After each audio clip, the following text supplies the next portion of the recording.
नाशिक शहरामध्ये गेल्या आठवडाभरापासून सीएनजीचा तुटवडा मोठ्या प्रमाणावर जाणवतोय।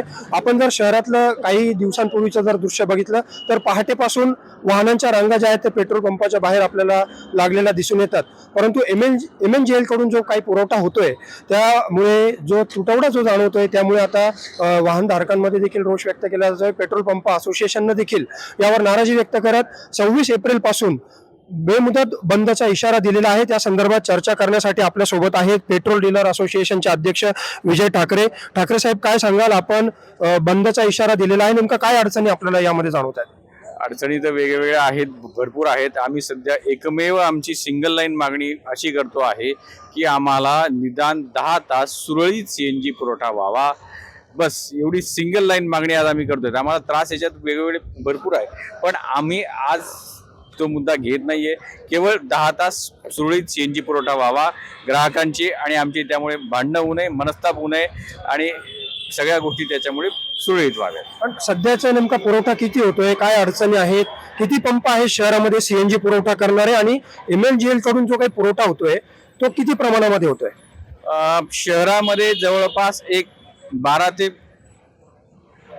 14 पंप आहेत आणि जिल्ह्यामध्ये 40-50 पंप आहेत। त्याच्यातले 10-15 पंप अजून गेले 1-1.5 वर्षापासून चालूच झालेले नाही, फक्त ते बनवून ठेवलेले आहेत। आणि साधारणतः रोजचा एक आधी 8 तास, 9 तास, 7 तास असा सप्लाय व्हायचा। मध्ये मध्ये 1-2 महिने 10 तासाच्या आसपास सप्लाय आला होता, पण तो अतिशय थोडा काळ आला होता। पण गेल्या 10-12 दिवसापासून 2 तास 3 तासाच्या वर सप्लाय येत नाही, कधी कधी 48 तास सप्लायच होत नाही, एवढी वाईट परिस्थिती आहे। जो काही सध्याचा तुटवडा जाणवतोय त्यामुळे वाहनधारकांचा कशा प्रकारचा रोष निर्माण होतोय, आपल्याला कशा प्रकारे त्यांना सामोरं जावं लागतं? कसं नाशिक शहरात कसं सीएनजीचे पंप सुरू झाल्यामुळे वाहनधारक पेट्रोल डिझेलवरनं सीएनजीच्या वाहनांकडे बरेच डायव्हर्ट झाले।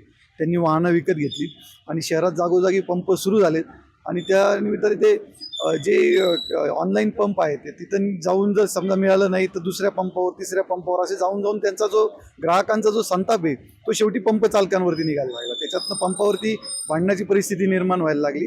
त्याच्यामुळे आम्ही आता ही टोकाची भूमिका घेतली आहे की 25 तारखेपर्यंत जर यांनी किमान आम्हाला 10 तास सप्लाय दिला नाही तर 26 तारखेपासून आम्ही सीएनजीची पूर्णपणे विक्री थांबवतो।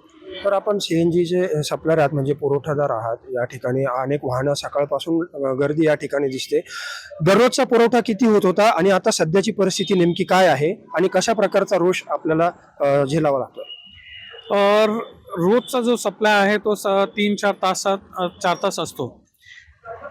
रोष म्हणजे असं आहे, तुम्ही आमची बाईट आत्ता घेतायत ना, जेव्हा सप्लाय सुरू झाला ना, जेव्हा ती बाईट घ्या आणि केवढा कॅओस होतो, केवढी भांडणं होतात, केवढी मारामारी होतात, ती ॲक्च्युअली ते दाखवा। म्हणजे हे बघून तरी एमएनजीएलला किंवा जे सप्लायर्स आहेत त्यांना कळेल की ग्राउंड रियालिटीवर एक जो चालक आहे, जो पंप चालवतोय आणि त्याच्या स्टाफला काय काय भोगावं लागतं। इथं पाय ठेवायला जागा नसते, आजूबाजूच्या लोकांची मारामारी होते, आजूबाजूचे लोक आमच्याशी भांडतात।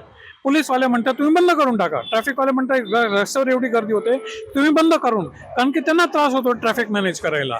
ही सध्याची परिस्थिती खूप खराब आहे। म्हणजे ही आत्ता तर झालीच आहे, जेव्हा 2021 पासून जेव्हा चालू झालं होतं तेव्हा इथे नाशिकमध्ये डेपो नव्हता, पुण्याहून गाडी यायची। त्यांचा असं म्हणणं होतं विलोलीला मी प्लांट सुरू करतोय, ते सुरू झाल्यानंतर तुम्हाला प्रॉब्लेम राहणार नाही। मग त्यांनी आमचा पंप, इकडचा जो युनिट आहे आरओ आहे त्यांचं ऑनलाईन केलं। ऑनलाईन झालं तर आम्हाला खुशी झाली, आनंद झाला की आता 24 तास तरी सप्लाय होईल। त्याच्यात सुद्धा तो सप्लाय नाही आहे। परत अशा अध्यक्ष साहेबांनी पण सांगितलंय की जर यांच्याकडे रॉ मटेरियलच नाही आहे, सप्लायच नाही आहे, त्यांचे स्वतःचे 3 पंप 24 तास कसे काय चालू आहेत? म्हणजे यांच्याकडे सप्लाय आहे, तुम्ही तिकडे कटौती करा ना आणि बाकीचे जे पंप डीलर्स आहे त्यांना द्या।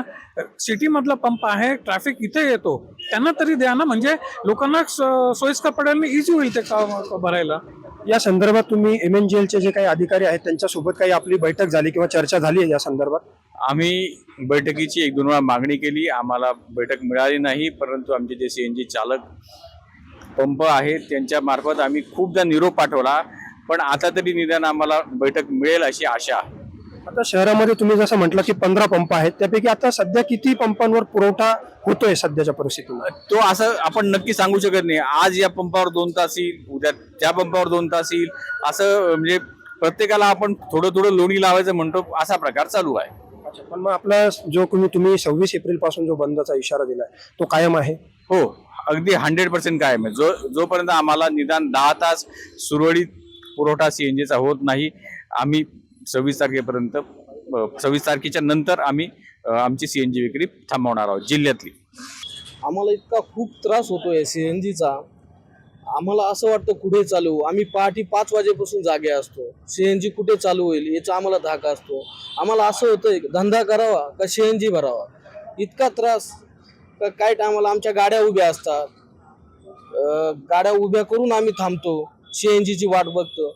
कधी आमचा धंदा होतो का नाही होत याची पण काळजी नाही. आम्हाला फक्त काळजी सीएनजी कुठं मिळेल हेच आम्ही धावपळीत असतो. सकाळ संध्याकाळ आमच्या डोक्यात तोच विचार, सीएनजी कुठे मिळेल. गेल्या 8 दिवसापासून जो तुटवडा जाणवतोय त्याचा कशा पद्धतीने त्रास होतो? आम्हाला असा त्रास होतो की ह्या पंपावर जाऊ का त्या पंपावर. कधी 11ला चालू करता, 11 ते 2, 11 ते 3 अशा पद्धतीने आम्हाला मेसेज येतात. आम्ही ग्रुप तयार केलेला आहे रिक्षावाल्यांनी, काळीपिळवाल्यांनी, अनेक लोकांनी आणि ग्रुप तयार केला. आमच्या ग्रुप आम्ही टाकतो की अशा अशा ठिकाणी आज चालू होतोय. समजा आज त्र्यंबक नाक्याचा पंप चालू होतोय तर मग आम्हाला लगेच ग्रुप मेसेज येतो का कोणत्या रिक्षावाला येतो, मग तो मेसेज टाकतो नाही भाऊ आज इकडे चालू झालेलं आहे. मग आम्ही आमचा नंबर तोडून धावपळीत लगेच सीएनजी भरायला येतो. त्यानंतर आम्ही इकडे सीएनजी भरल्यानंतर आमचा नंबर जातो, आमच्या पोटावर लगेच तुटत येतो. आम्हाला असं झालंय की या गाड्या सीएनजीच्या घेऊन आम्ही इतकी झक मारलेली आहे की आता काय सांगावं. आम्हाला असं झालं की या पेट्रोल असतं ते परवडलं असतं, या सीएनजी घेऊन आम्हाला इतका त्रास सहन करायचं हे झालेलं आहे. आमचं असं म्हणणं आहे तुम्ही सकाळ ते संध्याकाळपर्यंत कंटिन्यू जर सीएनजी चालू केला तर बऱ्याच लोकांचा फायदा होईल. हेच आमचं म्हणणं आहे, बाकी काही नाही. आपण बघितलं की कशा पद्धतीनं नाशिक शहरामध्ये सीएनजीचा तुटवडा जाणवतो आहे आणि 26 एप्रिल पासून बेमुदत संपाचा इशारा या ठिकाणी देण्यात आलेला आहे.